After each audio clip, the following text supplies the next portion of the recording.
So what concerns you the most if you're sitting there kind of going, if the Browns are going to do what they want to do, get to the playoffs and be the team they want to be, they're sitting at 4-4 right now.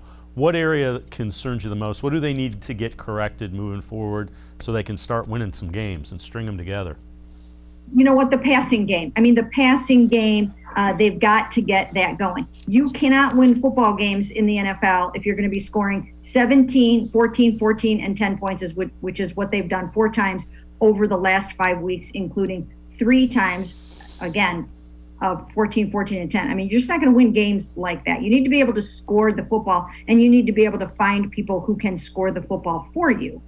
You can't be having 7 touchdown passes total right now, 6 for Baker in 7 starts. That's way, way down again at the bottom of the totem pole.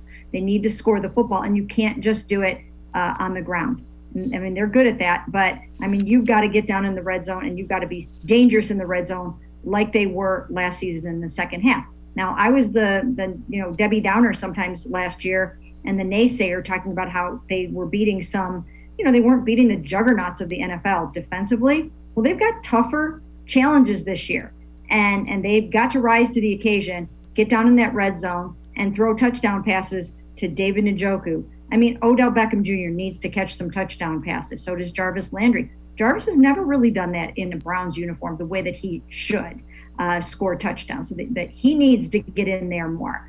Donovan Peoples-Jones, he's established himself as being a touchdown maker, and so has Rashard Higgins. They need to get this thing cranking.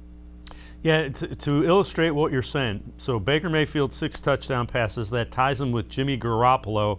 I believe it's 29th. Davis Mills, the rookie from the Texans, has thrown more touchdown passes. The other thing is, only 3 of his touchdown passes have been to wide receivers, 2 of them to Donovan Peoples-Jones, none of them to Odell Beckham or Jarvis Landry. And Baker's been sacked 22 times.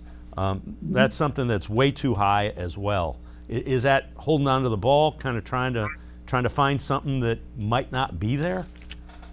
Well, I think one of the things that's happening, and we wondered about this heading into the season. I wondered about it a lot. I asked a lot of people about it.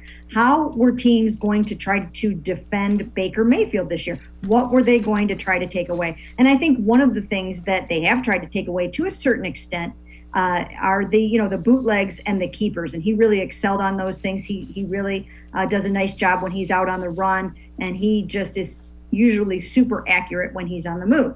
But that's one of the things that I think teams are trying to minimize with him a little bit this year is just letting him just have all that space to go out there and operate. So we'll have to see how that goes going forward. But I actually kind of think it's a league-wide trend. Teams were just not going to let this Kyle Shanahan, Gary Kubiak offense just take over the whole league without trying to figure out how to solve it a little bit.